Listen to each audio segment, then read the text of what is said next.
அம்மாபாத். இந்த விழாவை ஏற்படுத்திய எஸ்டிஆரின் வழிகாட்டி சகோதரர் பாத்திக் இப்ராஹிம் அவர்கள், இந்த ஊரின் சுமையை தாங்கியிருக்கும் என் மாணவன், இன்றைய தவிசாளர் கௌரவ ILM மாஹிர் அவர்களே, உபதவிசாளர் வினோத்கான் அவர்களே, கௌரவ பிரதேச சபை உறுப்பினர்களே, அதிதிகளே,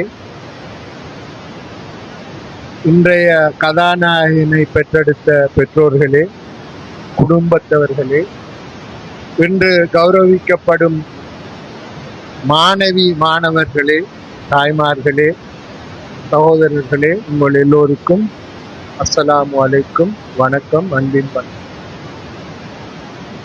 முப்பெரும் விழா, இதற்கு ஏறத்தாழ 2-3 கிழமைகளாக என்னை அடிக்கடி தொந்தரவு படுத்தி என்று சொல்லலாம். எப்படியாவது இந்த விழாக்கு வர வேண்டும் என்று. ஆனால் நான் எப்போதும்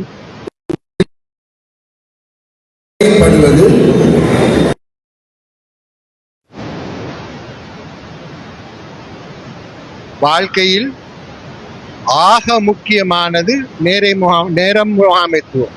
ஏனென்றால் அதை மட்டும் பணத்துக்கு வாங்க முடியாது. எனக்கு ஒரு பழக்கம், 5 மணி என்றால் 4:55க்கு முதலாவது வருவேன். இங்கு எனக்கு முந்தி வந்திருந்த பெற்றோர்களுக்கு தெரியும், 4:55 ஆகும்போது என் காரில் நிறுத்தப்படும்.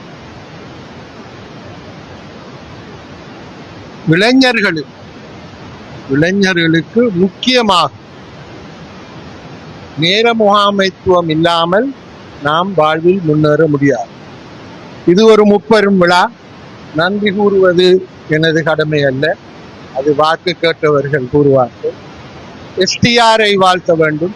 எஸ்டிஆர் இளைஞர் அணி எந்த நோக்கத்துக்காக உருவாக்கப்பட்டிருந்தாலும் இன்று இளைஞர்களின் பிரதிநிதியாக ஒரு ஹாஃபில், ஒரு பட்டதாரி, ஒரு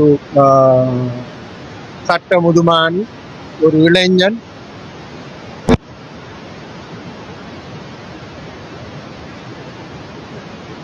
ஒரு சாமானியமான செயல் அல்ல. அதற்கு நிச்சயமாக இன்று அவர் பூந்திருக்கும் வீட்டின் மாமனார், மாமியார், துணைவி எல்லோரும் துணை இருப்பார்கள் என்று நான் நம்புகின்றேன். பொது வாழ்க்கை இலேசானதல்ல. அந்த சுமையை என்னிடமிருந்து பாரமெடுத்த என் மாணவன் கௌரவ தவிசாளர் அவர்கள் மாதங்கள் போகும்போது நன்றாக உணர்வார் என்று நினைக்கின்றேன். ஆனால் இந்த ஊர் பிறந்த மகன் என்ற ரீதியில், இந்த ஊர் கௌரவித்த ஒரு குடும்பத்தின் அங்கத்தவன் என்ற ரீதியில் எப்போதும் நான் இந்த ஊருக்காக எதை செய்வதற்கும் துணை நிற்பேன் என்ற உறுதிமொழியோடு இன்று கௌரவிக்கப்படும் மாணவி, நான் அந்த மாணவி மாணவன் என்று சொல்றதுக்கு ஒரு அர்த்தம் இருக்கு. என்றால் பெரும்பான்மை மாணவிகள், பெரும்பான்மை மாணவிகளாயிருக்கும் போது மாணவர்களை முன் வைப்பது நியாயம் இல்லை என்று நினைக்கின்றேன். மாணவி மாணவர்களுக்கு ஒரு ஆசிரியராக, உங்கள் எல்லோருக்கும் தெரிந்திருக்கும், நான் என் வாழ்க்கையை தொடங்கியது ஒரு ஆங்கில ஆசிரியராக. 6 வருடங்கள் கற்பித்த போது கற்ற மாணவர்கள் தான் இன்று தவிசாளராகவும் பல உயர் பதவிகளிலிருந்து பென்ஷன் போனவர்களும் இருக்கின்றார். அதனால் நான் என் வயதை கூற தேவையில்லை. ஆனால் ஒரு அறிவுரையாக இந்த மாணவிகளுக்கும் இந்த பெற்றோர்களுக்கும் நான் கூற வேண்டியது என்னவென்றால், வாழ்க்கை என்பது ஆங்கிலத்தில் சொல்வார்கள் life is what is between B and D.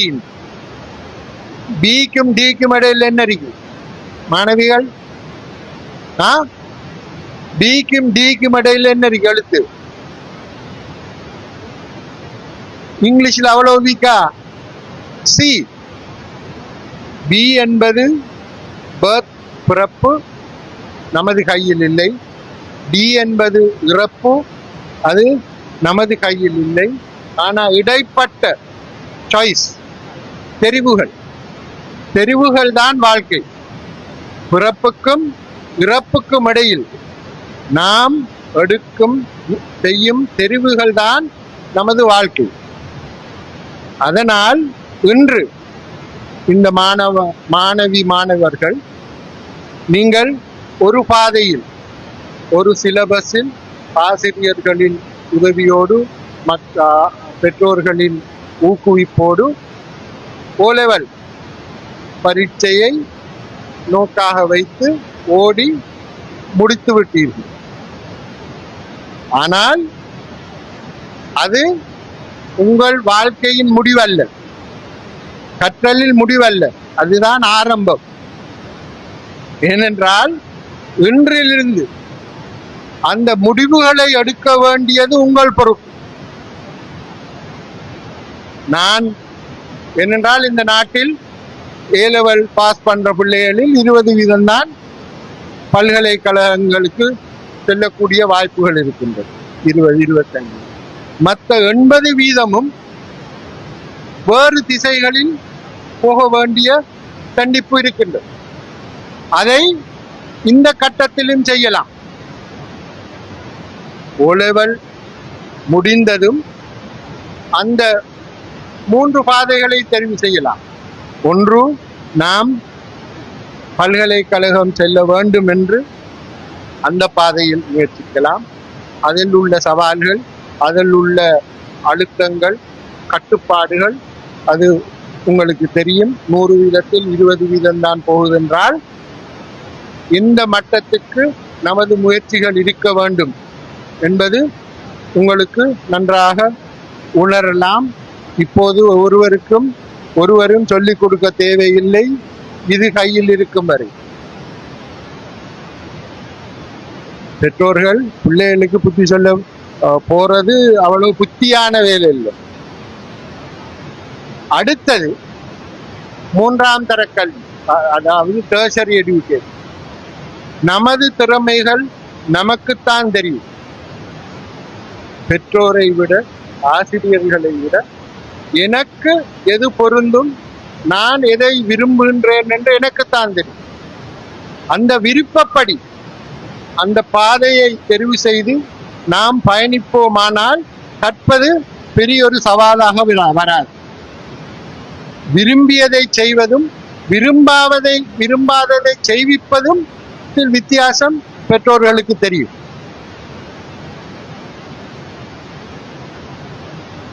இந்த முடிவுகள் எடுக்கும் இக்கட்டான சவாலான சந்தையில் நீங்கள் நிற்கின்றீர்கள்.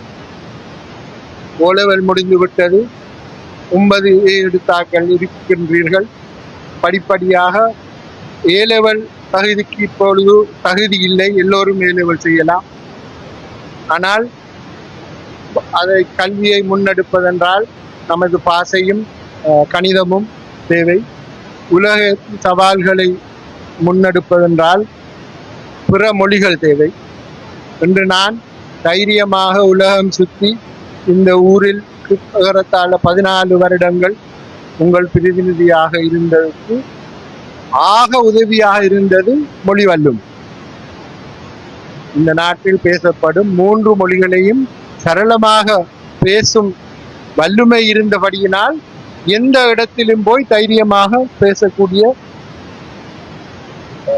நம்பிக்கை எனக்கு இருக்கு. அதனால் உங்கள் குழந்தைகளுக்கு நீங்கள் திணிக்காமல் தயவு செய்து முடிவுகளை அல்லது தெரிவுகளை திணிக்காதீர்கள். அவர்கள் அவர்களின் பாதையை தீர்மானிப்பதுக்கு நீங்கள் உதவ வேண்டுமே ஒழிய திணிக்கும் சக்தியாக மாறக்கூடாது. ஏனென்றால் கற்க வேண்டியவர்கள் அவர்கள், அந்த அறிவை தேட வேண்டியவர்கள் அவர்கள். அவர்கள் விரும்பாமல் ஒரு பாதையில் போவார்களானால் நிச்சயமாக நீங்கள் எதிர்பார்க்கும் பெறுபவர்களை அவர்களுக்கு அடுத்த கட்டங்களில் எடுக்க முடியாமல். அப்படியான ஒரு ஆரம்பத்துக்கு எஸ்டிஆர் இன்று உங்களை அழைத்து உங்கள் குழந்தைகளையும் அழைத்து கௌரவிப்பதை நான் வரவேற்கின்றேன். இந்த நிகழ்வில் என்னையும் அழைத்ததற்காக நான் சந்தோஷப்படுகின்றேன். இன்று பிரதேச சபை உறுப்பினர்கள் இருக்கின்றார்கள், தவிசாளர் இருக்கின்றார்.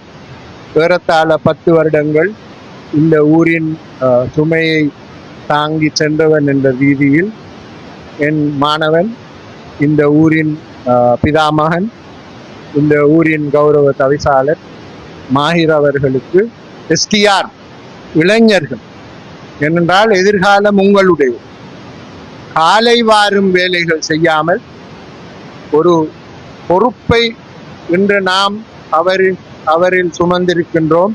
அவரும் இப்ப மாமனார், இப்ப நார் இழுக்கிற காலம்.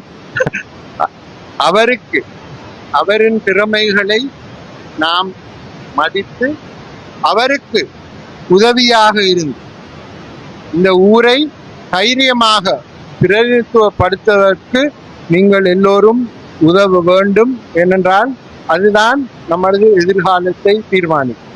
உங்களுக்கு தெரியும், ஏறத்தாழ 10 வருடங்களாக சம்மாந்துறை பிரதேச சபை ஏகமனதாக முடிவெடுத்து எனக்கு பக்கபலனாக இருந்து அந்த உறுப்பினர்கள் அவ்வளவு பேரும் உதவியினால்தான் இந்த ஊரில் ஒரு பாராளுமன்ற உறுப்பினர் இல்லாமலும் அந்த தவிசாளர் இந்த ஊரை பிரதிநிதித்துவப்படுத்தி கொண்டு செல்லக்கூடியதாக இருந்தது. அதே நிலைமை இன்றைய தவிசாளருக்கும் வந்திருக்கின்றது. அதனால் உங்கள் எல்லோரின் உதவியும் அவருக்கு தேவை. குறிப்பாக இளைஞர்களில் அவருக்கு இருக்கிற ஒரு பாரிய சவால் என்னென்றால், சபையில் இருக்கிற 23ல நான் நினைக்க 20 நாம்பன்கள், அதுக்கு மூக்கணக்கு அவரு போடாத நாம்பன், கொஞ்சம் கஷ்டம். அதை நீங்க உணர்ந்து உங்களின் எதிர்காலத்தை அவரின் உதவியோடு அல்லது அவரின் வழிகாட்டலோடு நாங்கள் வெளியில் இருந்து உதவுவோம். வழிகாட்டலோடு இந்த ஊரின் எதிர்கால சந்ததிகளுக்கு ஒழுங்கான வழிகாட்டிகளாக இருப்பீர்கள். இனிமேலும் நேரம் முகாமைத்துவத்தை பேணுவீர்கள் என்று கேட்டு மீண்டும் நன்றி கூறியவனாக விடைபெறுகிறேன். வஸ்ஸலாம்.